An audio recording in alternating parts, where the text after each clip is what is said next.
자, 시작할게요. 자, 우리 6절 이제 넘어가서 6절. 내가 만일 자랑하고자 하여도 이제 약함을 자랑한다 그랬잖아요. 내가 만일 자랑하고자 하여도 어리석은 자가 되지 아니할 것은 내가 참말을 합니다. 그러나 누가 나를 보는 바와 같이 내게 듣는 바에 지나치게 생각할까 두려워 그만두노라. 그러니까 이게 계시에 대해서 이 얘기를 하면 여러분이 지나치는 상상력을 발휘할 수 있으니까 내가 그만두노라. 여러 계시를 받은 것이 지극히 크므로 너무 자만하지 않게 하시려고 내 육체에 가시고 사탄의 사자를 주셨으니 이는 나를 쳐서 너무 자만하지 않게 하려 하심이라. 여러분 은사 뭐 이런 거 있지 않습니까? 여러분 목회하실 때 만약에 목회를 하실 때 바울이 보기에는 중요하지 않은 겁니다. 비본질적인 겁니다. 그것을 자랑하면 그 순간에 그리스도의 복음이 사라지는 거죠. 이것이 내게서 떠나가게 하기 위하여 내가 3번 죽게 간구했어요. 이제 여기서 이제 모든 사람들이 관심 있는 바울이 도대체 뭐가 문제였을까? 사탄의 사자 이 가시가 뭐였을까라는 거였는데요. 저는 별로 관심이 없습니다. 어디 몸이 안 좋은 데가 있었겠죠. 당뇨? 네, anyway. 자, 나에게 이르시기를 내 은혜가 내게 족하도다. 이는 내 능력이 약한 데서 온전하여짐이라 하신지라. 그러므로 도리어 크게 기뻐함으로 나의 여러 약한 것들에 대하여 자랑하리니 이는 그리스도의 능력이 내게 머물게 하려 함이라. 그리스도의 능력은 나의 약함에 머무는 거죠. 그러므로 내가 그리스도를 위하여 약한 것들과 능력과 궁핍과 박해와 권고를 기뻐하노니 이는 내가 약한 그때의 강함이라. 자, 그리스도 공동체가 그런 게 있다면 거기가 힘들고 어렵고 외롭고 핍박을 받으면 뭐예요? 기뻐해야죠. 그리스도의 복음이 더더욱 밝게 빛날 테니까요. 그리스도의 공동체가 영광과 자신들의 어떤 그런 부와 아름다움으로 가득 차면 뭐예요? 슬퍼해야죠. 거기 안에 그리스도가 없으니까요. 바울은 그런 거예요. 바울은 내가 힘드니까 그리스도가 나타나는 거죠. 나에게서 나의 약함을 통해 그리스도가 나타나니까요. 내가 어리석은 자가 되었으나 너희가 억지로 시킨 것이니. 그러니까 내가 진짜 자랑하고 싶지 않은데 내가 억지로 시킨 거야. 나는 너희에게 칭찬을 받아야 못하는도다. 정말 이 편지를 읽는 고린도 교인들은 정말 얼굴이 불그락 했을 겁니다. 내가 아무것도 아니나 지극히 크다는 사도들보다 조금도 부족하게 아니하니라. 사도의 표가 된 것은 내가 너희 가운데서 모든 참음과 표적과 기사와 능력을 행한 것이라. 행기도 했나봐요. 무슨 걸 전혀 얘기 안 해요. 바울은 자기가 어떤 표적과 기사를 행했는지 전혀 얘기 안 하는 거죠. 내 자신이 너희에게 폐를 끼치지 아니한 일밖에 다른 교회보다 부족하게 한 것이 무엇이냐? 너희는 나의 이 공평하지 못한 것을 용서하라. 보라, 이제 내가 3번째 너희에게 가기를 준비하노니 너희에게 폐를 끼치지 아니하리라. 내가 구하는 것은 너희의 재물이 아니요 오직 너희니라. 이런 거 멋있지 않습니까? 여러분 목회하시면 저도 언제 한번 얘기해 보려고요. 저는 여러분의 돈을 바라지 않습니다. 여러분의 영혼을 바라보입니다. 헌금하겠습니다. 그래서 그러면 안 되는 거죠. 네. 바울은 정말 이런 게 정말 그냥 이렇게 읽을 수 있지만 너무 멋있는 것 같아요. 정말 그렇게 생각하는 것 같아요. 나의 너희들 재물을 필요치 않다. 너희들의 어떤 도움도 필요하지 않다. 하나님께서는 너희의 어떤 도움도 재물도 필요하지 않는다. 그리스도는 아무것도 필요 없다. 너희가 필요한 거다. 너희가. 어린아이가 부모를 위하여 재물을 저축하는 것이 아니요 부모가 어린아이를 위하여 하느니라. 그러니까 너희들은 어린아이인데 너희들이 뭔가를 저축해서 부모를 위해 하는 게 아니라 오로지 너희들은 받기만 하면 된다는 거죠. 내가 너희 영혼을 위하여 크게 기뻐함으로 재물을 사용하고 또 내 자신까지도 내어주리니 너희를 더욱 사랑할수록 나는 사랑을 덜 받겠느냐. 하여간 어떤 이의 말이 내가 너희에게 짐을 지우지는 아니하였을지라도 교활한 자가 되어 너희를 속임수로 취하였다 하니 내가 너희에게 보낸 자 중에 누구로 너희의 이득을 취하더냐. 내가 디도를 권하고 함께한 형제를 보내었으니 디도가 너희의 이득을 취하더냐. 우리가 동일한 성령으로 행하지 아니하더냐. 동일한 보조로 하지 아니하더냐. 너희는 이때까지 우리가 자기 변명을 하는 줄로 생각하는구나. 우리는 그리스도 안에서 하나님 앞에 말하노라. 사랑하는 자들아, 이 모든 것은 너희의 덕을 세우기 위함이다. 우리가 하는 것 모든 것, 돈을 받지 않는 것, 어떤 것, 모든 것은 너희를 세우기 위해 바울의 목회는 그런 거입니다. 내가 갈 때에 너희를 내가 원하는 것과 같이 보지 못하고 또 내가 너희에게 너희가 원하지 않는 것과 같이 보일까 두려워하여 또 다툼과 시기와 분냉과 당짓는 것과 비방과 숨거림과 거만함과 혼란이 있을까 두려워하고 그러니까 내가 너희들 가서 너희들 다 거꾸로 넘어뜨릴 수 있지만 또 이런 것이 일어날까봐 이런 게 일어날까봐 또 내가 갈 때에 내 하나님이 나를 너희 앞에서 낮추실까 두려워하고 또 내가 전에 죄를 지은 여러 사람의 행한 바 더러움과 음란함과 호색함을 회개하지 아니함 때문에 슬퍼할까 두려워하노라. 완전 부들부들 떨겠죠 이거 읽으면서.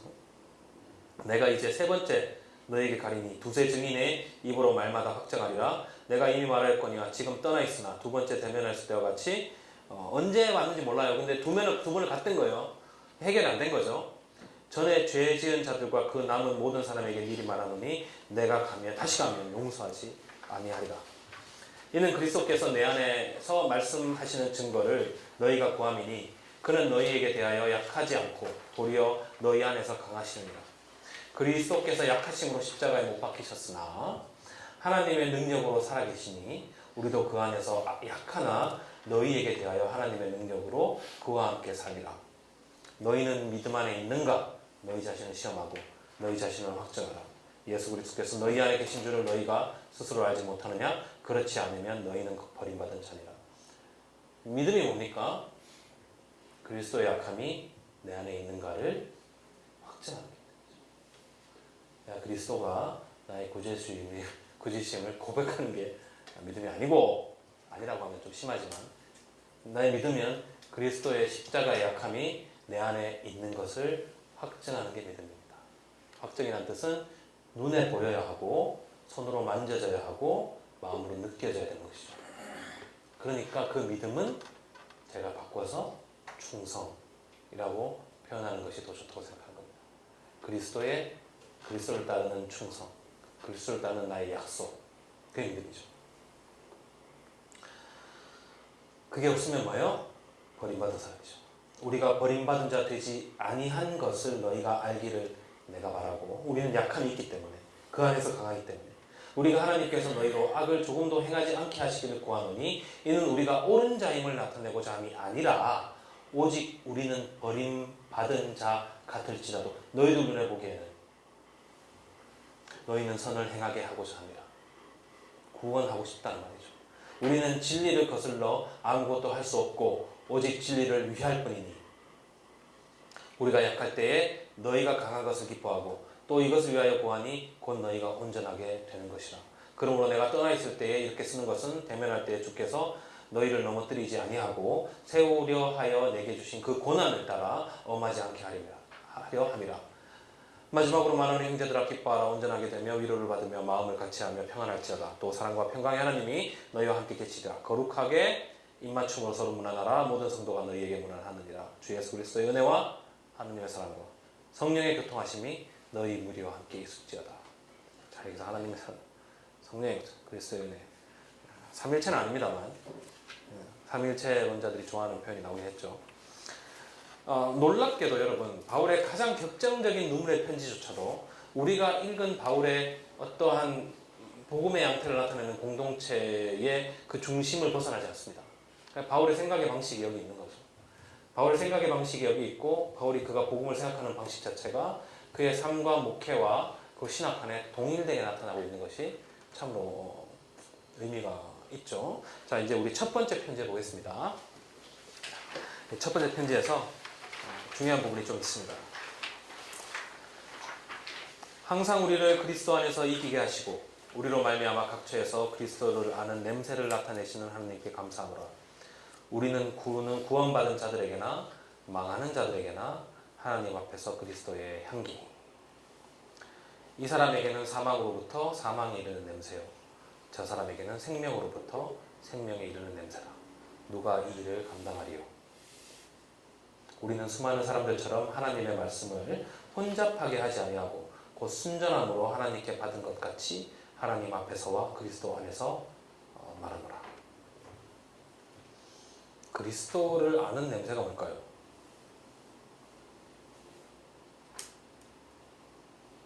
모르죠. 맡아보셨어요? 맡아보셨어요? 냄새나요? 맡아봤어요? 자, 모른다고 여기고 뒤에 얘기를 하죠. 구원받은 자들에게나 망하는 자들에게나 향기예요. 쉽게 말하면 그 교회로 치환해 볼게요. 맞는 치환은 아니지만 교회 다니는 사람에게나 교회 다니지 않는 사람에게나 향기예요. 드러나는 거예요. 그리스도는 드러날 수밖에 없는 거죠. 여러분 지나가다가 어떤 냄새가 향기가 나면요, 그 가장 먼저 딱 느끼죠. 그 향기가 어디서 나는지를 이제 찾으려고 하죠. 그러니까 어떤 눈에 보이는 화려한 것을 세워놔도 그걸 못 보고 지나칠 수 있어요. 그렇지만 비염이 심하지 않은 사람에게는 그 향기라는 게 거기 안에 퍼져 있으면 그 향기를 맡을 수밖에 없죠. 그러니까 가장 눈이나 들림을 넘어서는 그 인간의 미각을 하는 그 향기라는 것은 구원을 받은 사람에게나 그렇지 않은 사람에게나 드러나는 거예요.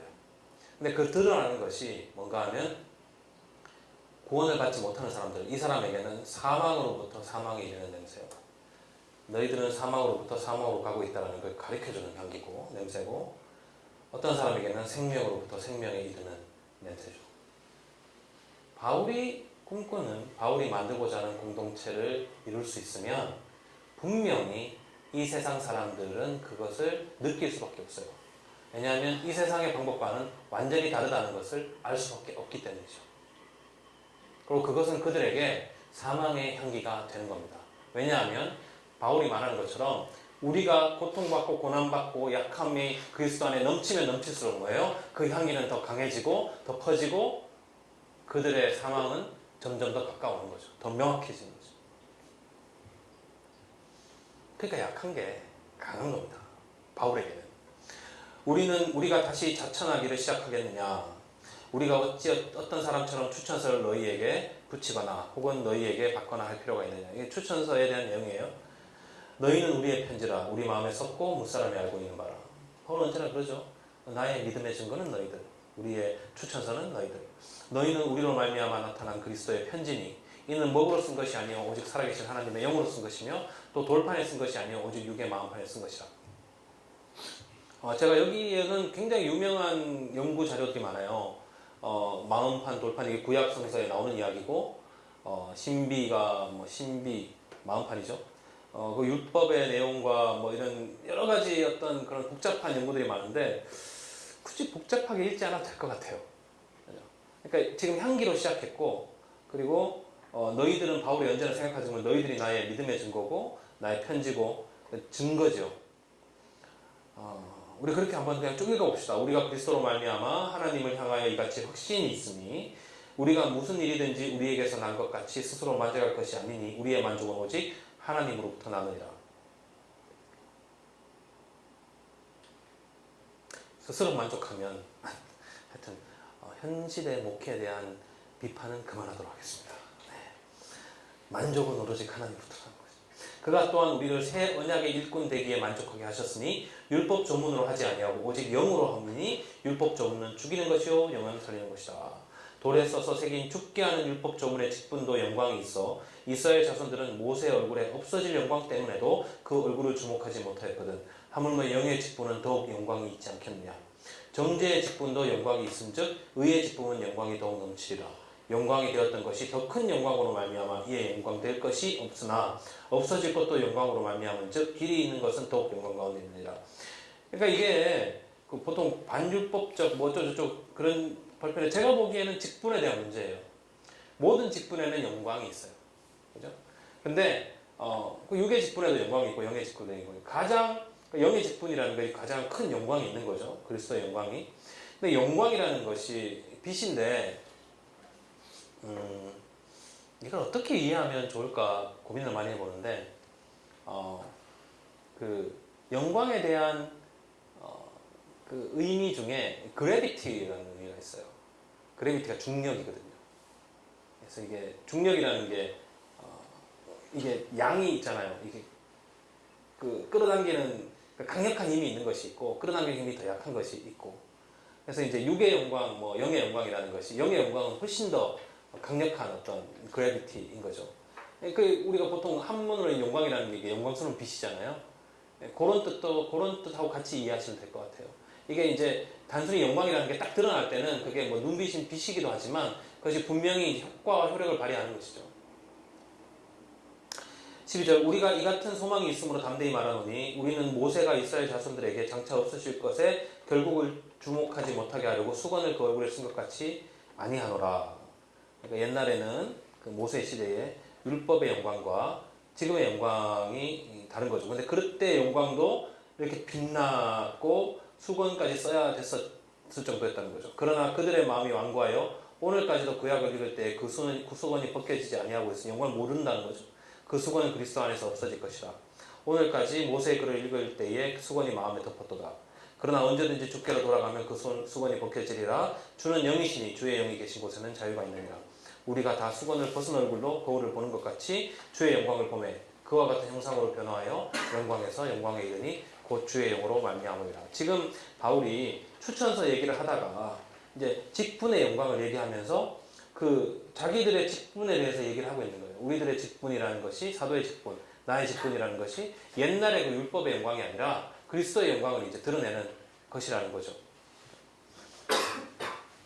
그러므로 우리가 이 직분을 받아 긍휼하심을 입은 대로 낙심하지 아니하고 이에 숨은 부끄러움의 일을 버리고 속임으로 행하지 아니하며 하나님의 말씀을 혼잡하게 하지 아니하고 오직 진리를 나타내므로 하나님 앞에서 각 사람의 양심에 대하여 스스로 추천하노라. 만일 우리의 복음이 가리었으면 망하는 자들에게 가려진 것이라. 그 중에 이 세상의 신이 믿지 아니하는 자들의 마음을 혼미하게 하여 그리스도의 영광의 복음의 광채가 비치지 못하게 함이니 그리스도는 하나님의 형상이라. 우리는 우리를 전파하는 것이 아니라 오직 그리스도 예수 주 되신 것과 또 예수를 위하여 우리가 너희의 종된 것을 전파함이라. 어두운 데에 빛이 빛이라 말씀하셨던 그 하나님께서 예수 그리스도의 얼굴에 있는 하나님의 영광을 아는 빛을 우리에게 비추셨느니라. 자, 계속 이제 자신의 사도권에 대한 그 의미를 설명하고 있습니다. 그러니까 기본적으로 그죠. 내 자신을 드러내는 게 아니라 그리스도의 빛을 하나님의 영광을 드러내는 것이다. 그게 목적이다라는 얘기를 계속하고 있는 거죠. 우리가 이 보배를 질것에 가졌으니 이는 심히 큰 능력은 하나님께 있고 우리에게 있지 아니함을 알게 함이라.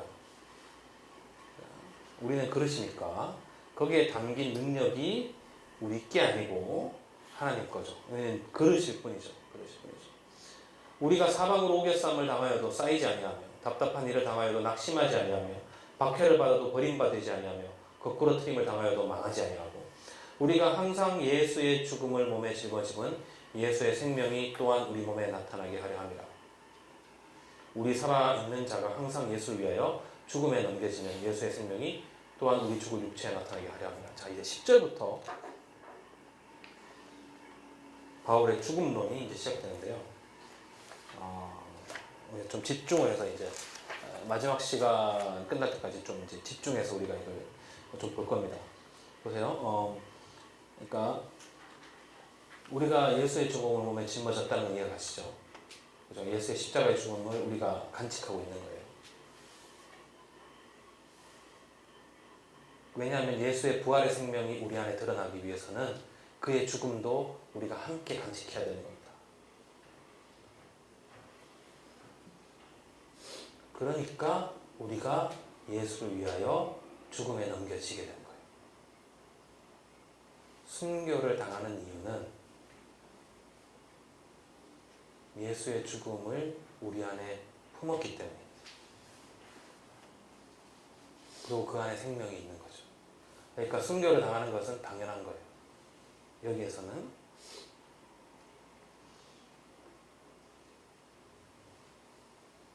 그러면 우리의 예수의 생명이 우리 죽을 육체에 나타나는 거죠. 그러니까 이건 단순한 이제 부활을 얘기하는 것이 아니라 더 나아가서 그리스도의 십자가와 부활의 의미를 안고 간직하고 살아간다는 것에 대한 굉장히 심각한 삶의 의미를 바울이 지금 이야기하려 하고 있는 겁니다. 그런즉 사망은 우리 안에서 역사하고 생명은 너희 안에서 역사하느니라. 기록된 바 내가 믿었으므로 말하였다 한 것과 같이 우리가 같은 믿음의 마음을 가졌으니 우리도 믿었으므로 또한 말하노라. 주 예수를 다시 살리시니가 예수와 함께 우리도 다시 살리사 너희와 함께 그 앞에 서게 하실 줄을 아노라. 이는 모든 것이 너희를 위함이니 많은 사람의 감사로 말미암아 은혜가 더하여 넘쳐서 하나님께 영광을 돌리게 하려 함이라. 자, 죽음과 부활에 대해서 이야기를 했습니다. 그러므로 우리가 낙심하지 아니하노니 우리의 겉사람은 낡아지나 우리의 속사람은 날로 새로워지도다. 우리가 잠시 받는 환난에 경한 것이 지극히 크고 영원한 영광에 중한 것을 우리에게 이루게 함이니, 우리의 환난에 경한 것이 지극히 크고 영원한 영광에 중한 것을 우리에게 이루게 함이니 우리가 주목하는 것은 보이는 것이 아니고 보이지 않는 것이니 보이는 것은 잠깐이요 보이지 않는 것은 영원함이라. 죽음이라는 것은 우리가 예수 그리스도의 죽음과 부활에 참여함에 있어서 죽음이라는 것은 언제나 그리스도인들을 따라다니는 문제고 언제나 우리가 당할 수 있는 것이죠. 그리고 그것을 통하여서만 영광에 이를 수 있는 것이라고 이야기하고 있습니다. 만일 땅에 있는 우리의 장막집이 무너지면 하나님께서 지으신 집, 곧 손으로 지은 것이 아니요 하늘에 있는 영원한 집이 우리에게 있는 줄 아노라. 참으로 우리가 여기서 탄식하며 하늘로부터 오는 우리 처소로 덧입기를 간절히 사모하노라. 자, 바울은 죽고 싶어 했어요? 살고 싶어 했어요? 텍스트에 따르면 바울은 언제나 죽고 싶어 해요. 근데 바울이 살았던 이유는 뭐죠? 내가 사는 것이 너희를 위하여 너희의 유익이 되기 때문에. 그러니까 바울은 정말로 죽음과 부활을 마음에 딱 간직하고 살았던 사람, 믿었던 사람입니다. 제가 보기에는. 그러니까 나의 죽음이 유익하면 바로 이 자리에서 죽어도 아무 문제가 없어요. 자기는 부활에 예수 그리스도를 따르고 그 약함을 통해서 그 영광이 드러날 것이기 때문에 전혀 두려움이 없죠.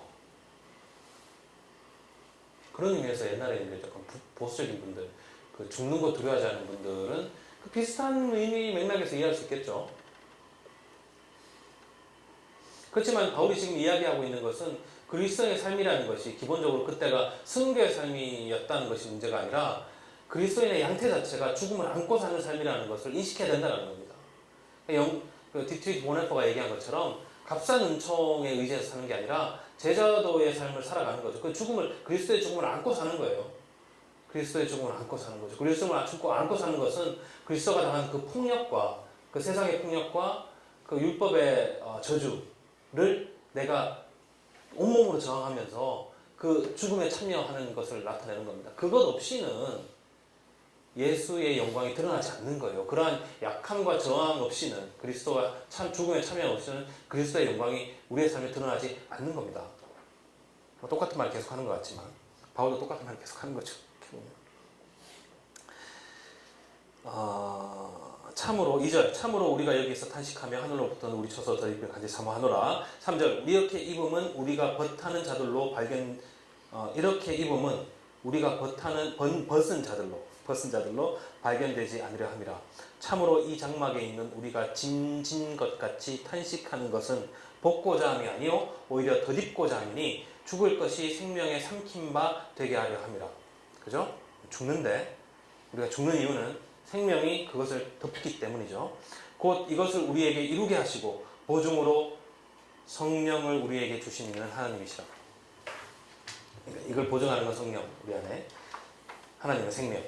그러므로 우리가 항상 담대하여 몸으로 있을 때에는 주와 따로 있는 줄 아노니 이는 우리가 믿음으로 행하고 보는 것으로 행하지 아니함이로라. 그러니까 여기서 믿음이 왜 중요합니까? 믿음이 우리의 죽음이 영광 속에 변화될 것이라는 것을 아는 거죠. 그러니까 믿음이 중요한 거죠. 보는 것과 행하는 것과 믿음이 중요한 것은 그것 때문이지 율법적인 믿음 어쩌고 그게 아니라는 거예요. 여기서는. 여기서 믿음이라는 것은 내가 예수 그리스도를 나의 죄를 사해 줬음을 믿습니다라는 게 아니라 예수 그리스도의 죽음을 내가 안으면 안고 내가 죽으면 나도 부활한다. 예수의 영광에 내가 참여한다라는 그 믿음이죠. 우리가 담대하여 원하는 바는 차라리 몸을 떠나 주와 함께 있는 그것이라. 그런즉 우리는 몸으로 있든지 떠나든지 두를 기쁘시게 하는 자가 되기를 힘쓰노라. 이는 우리가 다 반드시 그리스도의 심판대 앞에 나타나게 되어 각각 선악간에 그 몸으로 행한 것을 따라 받으려 함이라. 우리는 주의 두려우심을 알므로 사람을 권면하거니와 우리가 하나님 앞에 알려졌으니 또 너희의 양심에도 알려지기를 바라노라. 그러니까 부끄럽지 않게 사는 이유가 있고 부끄럽지 않게 살고 권면하고 그렇다는 거죠. 우리가 다시 너희에게 스스로 추천하는 것이 아니요 오직 우리로 말미암아 자랑할 기회를 너희에게 주어 마음으로 하지 않고 외모로 자랑하는 자들에게 대답하게 하려 하는 것이라. 우리가 만일 미쳤어도 하나님을 위한 것이요 정신이 온전하여도 너희를 위한 것이니 그리스도의 사랑이 우리를 강권하시는도다. 우리가 생각하건대 한 사람이 모든 사람을 대신하여 죽었은즉 모든 사람이 죽은 것이라. 자, 이제 우리가 전통적인 기독론과 속죄론에 한번 다루어 보겠습니다. 자, 바울이 지금 사도로서 자기의 자격을 이야기하는 거잖아요. 자기의 자격을 이야기하면서 내가 그리스도의 죽음을 안고 살아간다라고 이야기를 합니다. 그게 사도로서의 삶이죠.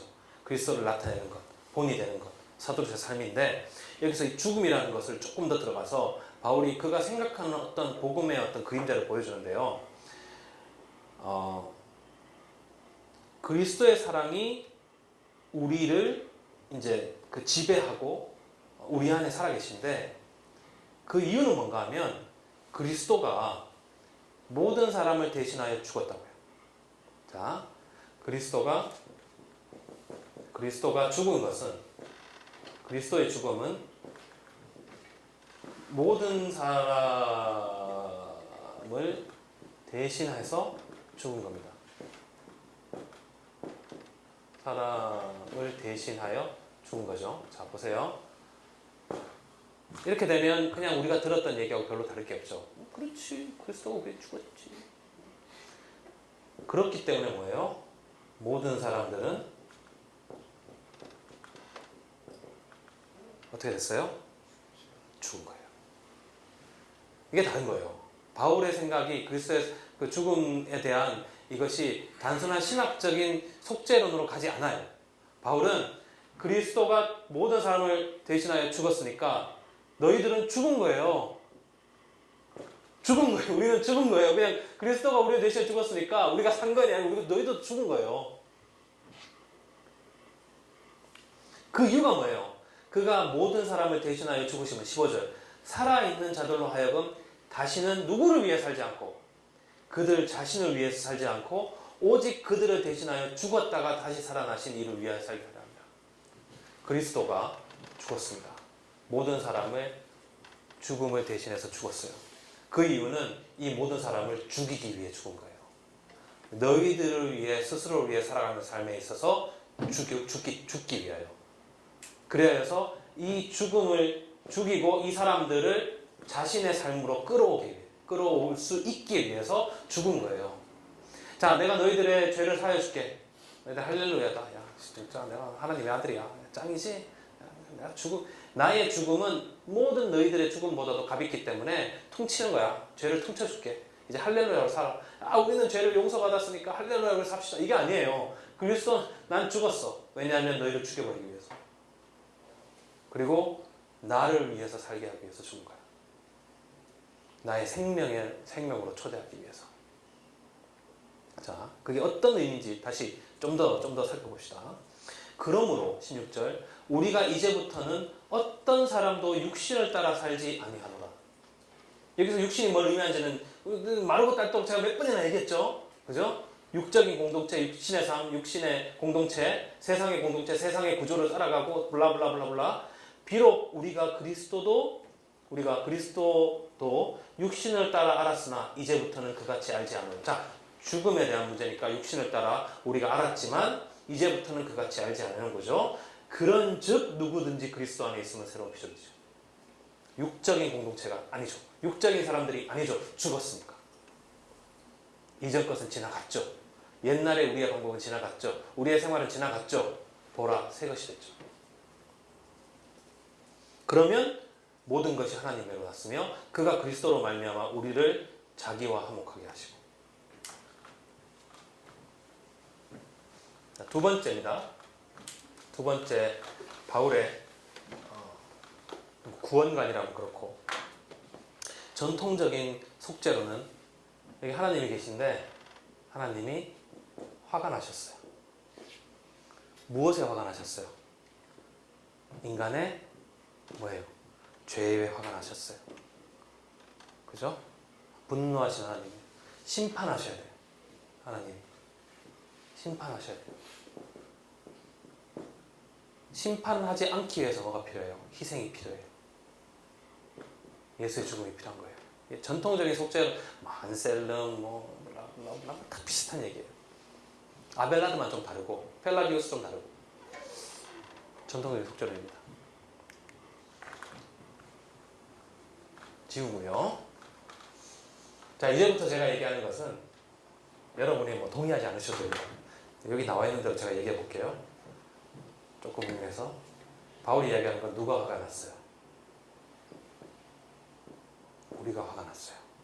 왜냐? 이 세계가 하나님의 창조 질서에서 완전히 뒤틀려졌어요. 우리는 태어날 때부터 뒤틀려진 구조 속에서, 뒤틀려진 사회 속에서 뒤틀려진 채로 태어납니다. 그래서 우리는 선택할 수 있는 게 아무것도 없어요. 그저 멸망과 죽음밖에는. 선한 것이 없어요. 악한 이 세상에서 우리가 선택할 수 있는 선이 없어요. 바울이 말하는 로마서에서 나오겠지만 죄의 토탈리티, 전체성, 죄의 전체성, 모든 세계 악한 세대 안에 우리가 사는 거예요. 하나님께서 우리와 화해하시기 위해서, 화난 우리와 다시 손을 잡기 위해서 그리스도를 보내신 거예요.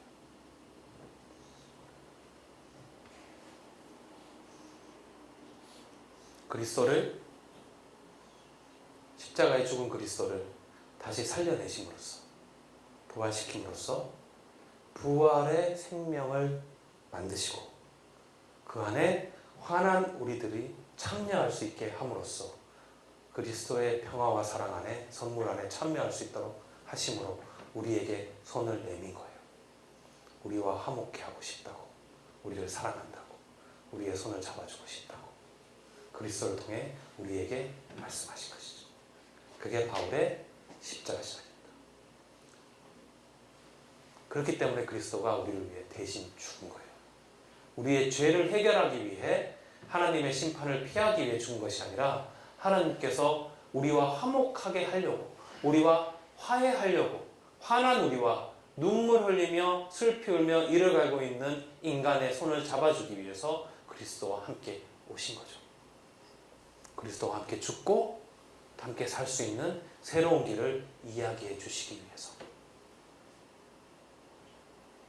이러한 바울의 신학을 제가 조금 오버하면, 우리는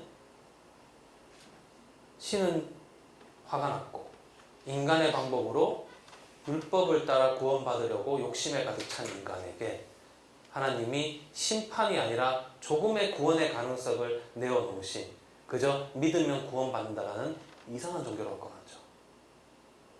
하나님은 하나님 그리스도를 믿는 사람뿐만이 아니라 그리스도를 통해서 그리스도의 한계를 나타내는 공동체를 통해서 이 세상 모든 사람들에게 자신의 화목하심을, 자신의 화해하고 싶으심을 드러내고 싶으신 거예요. 그래서 그들과 함께 이 세상을 정의의 공동체로, 나의 정의의 공동체, 나의 하나님의 신실함부터 faithfulness of God 속에서 이 세상을 정의롭게 만들기 위해서 우리에게 화해의 몸짓을 보내고 계신 거죠. 그것이 그리스도의 부활을 통해 바울에게 드러났던 거예요. 너무 딱 잘라서 얘기하면 안 되는데. 그렇게 생각한다 이런 겁니다. 네, 그렇게 생각하는 거죠. 내가 그렇게 생각한다는데. 네? 자, 18절 다시 갑니다. 모든 것이 하나님께로 났으며 그가 그리스도로 말미암아 우리를 자기와 화목하게 하시고.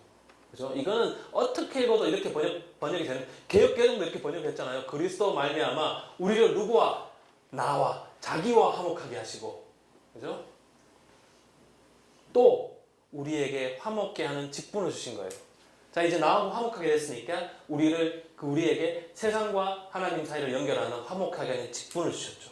곧 하나님께서 그리스도 안에 계시사 세상을 자기와 화목하게 하시며 그들의 죄를 그들에게 돌리지 아니하시고 화목하게 하는 말씀을 우리에게 부탁하셨느니라. 내가 심판하지 않는다는 거예요.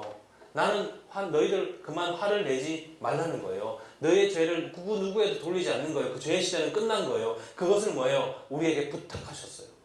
세상에 전하라고. 그 말씀을 전하라고. 그러므로 우리가 그리스도를 대신하여 사신이 되어 하나님이 우리를 통하여 너희를 권면하시는 것 같이 그리스도를 대신하여 그리스도를 전하는 게 아니라 그리스도를 대신하여 간청하니 너희는 하나님과 화목하라. 하나님이 죄를 알지도 못하신 이를 우리를 대신하여 죄로 삼으신 것은 우리로 하여금 그 안에서 하나님의 의가 되게 하려 하심이라.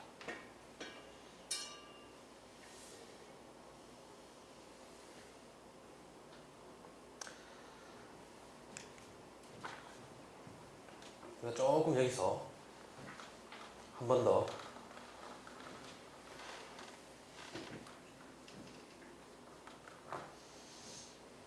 그림을 좀. 자, 이스라엘 백성들이 자신들의 종교적 체험이 있었어요. 그 종교적 체험 중에 가장 빛나는 종교적 체험이 바로 출애굽 체험이었어요. 이유야 어찌됐든 간에 당시에 가장 강력한 제국이자 강력한 종교인 이집트 제국 종교를 꺾으시고 하나님께서 이들을 탈출시켜 이집트에서 출애굽하셨어요. 이들을 가나안에 정착시키시고 그들에게 국가를 이루게 하는 기회를 주셨어요. 그 국가는 바로 하나님이 왕이 되신 곳이죠. 이스라엘 백성들이 하나님을 왕으로 모시기를 거절했어요. 그래서 인간을 왕으로 달라고 하나님께 얘기했어요. 하나님 마음이 없으셨지만 왜 그런지 모르지만 사울을 왕으로 세게 하셨죠. 그때부터 이스라엘이 추락하기 시작한 거죠. 하나님의 나라가 아니라 인간의 제국을 만들었죠. 그래서 인간의 제국이 되고 싶었죠. 그래서 이방신을 섬기고 이방신의 제국의 신을 섬기면 자기들도 제국이 될 수 있을까 봐. 결국 분단된 두 나라 북이스라엘과 유다는 결국 제국에 의해서 멸망이 돼요. 북이스라엘이 아시리아에 의해서 이게 옛날에 외운 거라 가지고 주전 786년? 5년? 4년. 그리고 남유다는 누구? 아유, 뭐 그냥 뭉쳐도 되는 거예요. 바빌론에 의해서 언제? 587년? 6년 이렇게 587? 736? 좀 틀릴 수 있어요 이거는. 자, 그래서 이제 700? 맞을 거예요 제 기억이. 자, 멸망을 해요. 이때부터 이 나라는 주전 BCE, Before Common Era. 그러니까 공통시대 이전 600년 전, 약 600년 전. 예수님이 나오시기 600년 동안 이 사람들은 나라가 없어요. 이들이 하나님의 공동체를 유지하기 위해서 오로지 위안 삼은 것은 이제 율법이었어요. 이들이 율법을 위안으로 삼은 것은 첫 번째, 이건 뭐 톰 라이트도 동의합니다. 첫 번째, 하나님은 제국 안에 있지 않다는 거예요. 자, 제국은 제국의 꿈은 그 고대로부터 제국의 꿈은 있었어요. 제국의 꿈은 거대한 나무예요. 모든 민족과 모든 열방들이 이 나무 아래서 평화로이 거하는 제국을 꿈꿨어요. 모든 사람들이. 그리고 이것은 하나의 제국의 이데올로기죠. 바벨론, 페르시아 이런 제국들의 이미지는 뭔가 하면 너희들이 우리 안에 항복하고 우리 안에 있으면 전쟁이 없이 행복하게 해줄 제국의 이데올로기예요. 율법은 희년에 근거한 율법은 그죠? 희년에 근거한 율법은 이 제국에 하나님의 구원이 없다는 거예요. 왜냐하면 there is no justice for the poor. 가난한 자들을 위한 정의가 없는 거죠.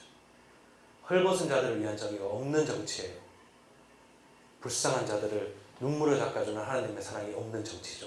힘의 정치요, 권력의 정치요, 전쟁의 정치요, 군사적 정치예요.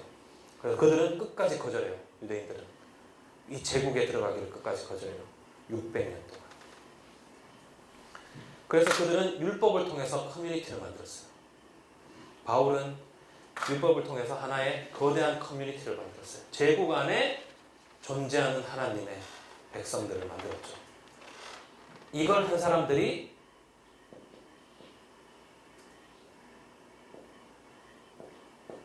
랍비고, 이들이 형성시킨 것이 라비닉 주데이즘이고,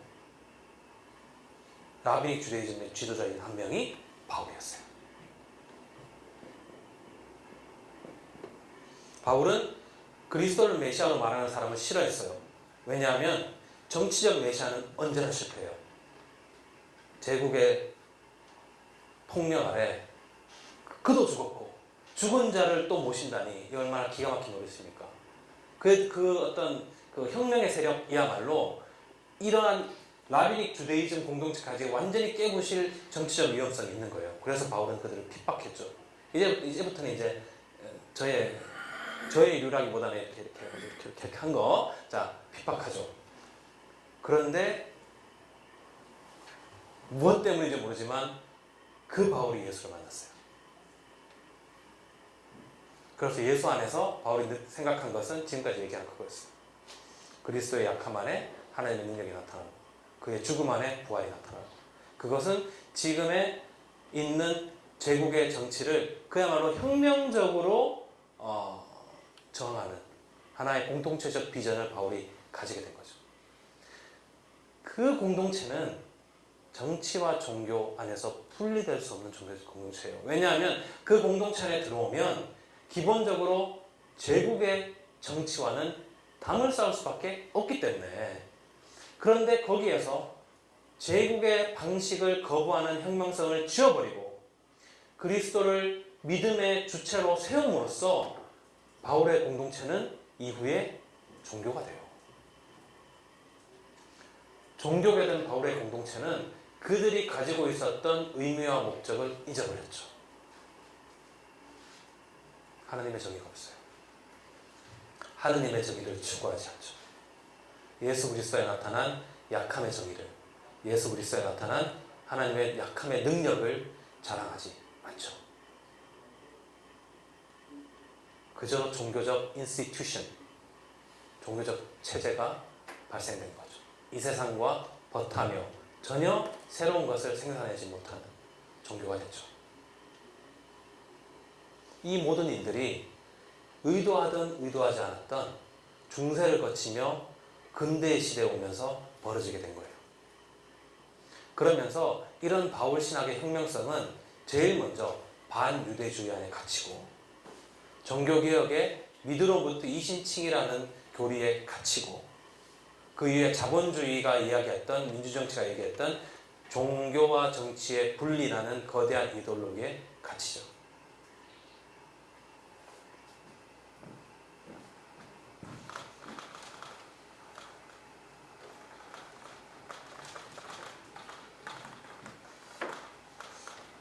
갇히죠. 자, 갇히죠. 예언을 주면서 빨리 지워야 되는데 갇혔어요.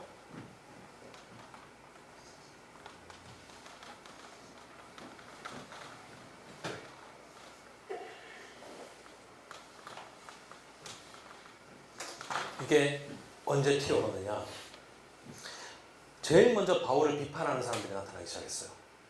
바울이야말로 그리스도의 공동체에 가지고 있었던 정치적 혁명성을 종교로 바꿔오는 아주 나쁜 놈들이다. 나쁜 놈이다. 나타나기 시작했어요. 독일 학자들, 대표적으로 이제 하르낙이 있는데요. 그런 학자들이 나타나기 시작했어요. 그리고 바울이 가지고 있는 그 반율법주의가 곧 반유대주의잖아요.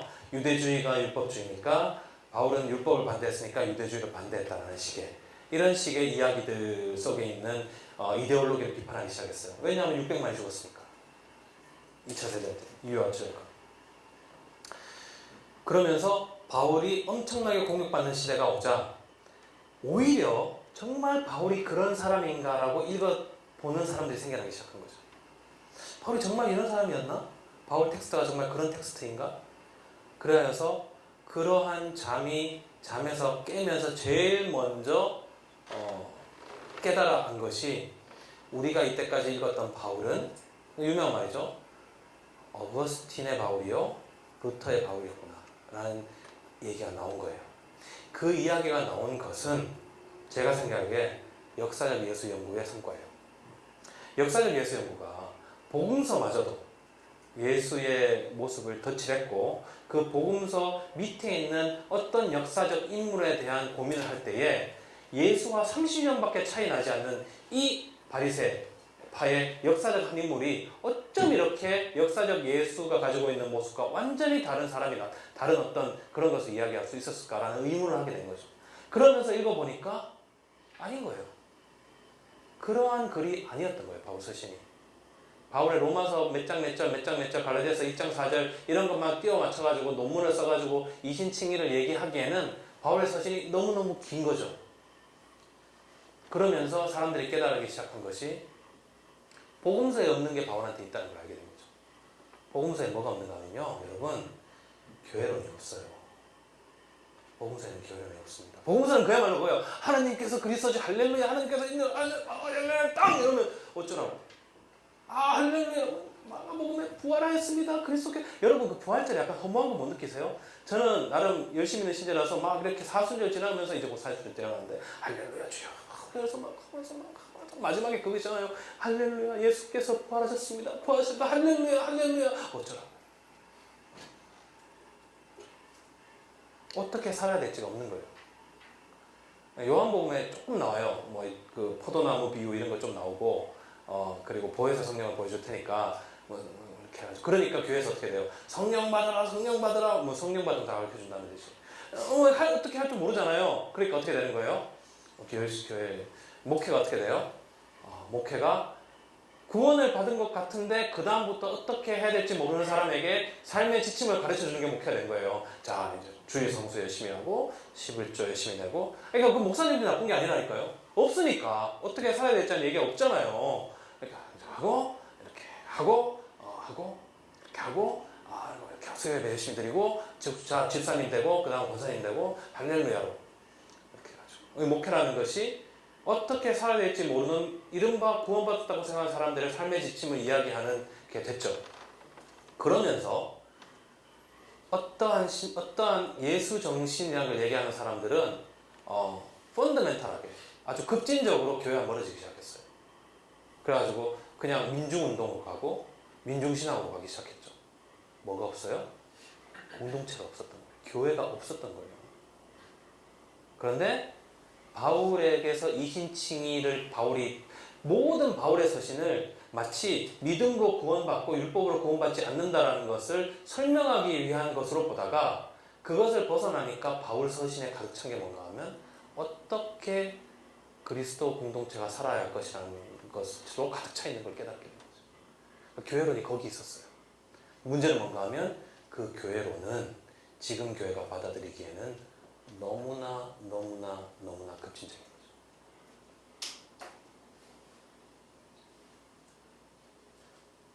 우리가 읽었던 거잖아요. 지금까지.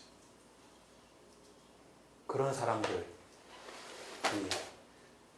그리스도의 죽음을 몸에 안고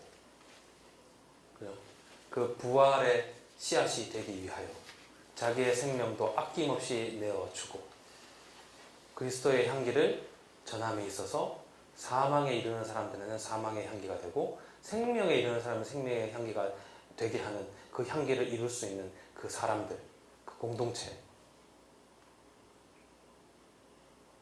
그것을 이룰 수 있을 것인가?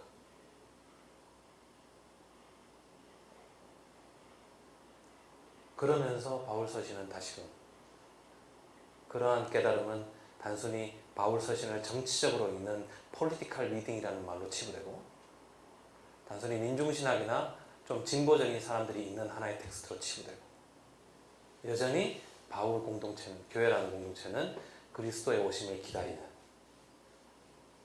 그러면서 대충 살아가는 이 사회 안에서 그러한 형식의 공동체로 남게 되는 것 같은 느낌이, 느낌적인 느낌이 드는 것 없다고 얘기를 하기에도 애매하지만 안 할 수도 없는 역사적 상황에서 얘기를 하려고 하니 또 얘기를 하기도 애매한 그런 상황입니다.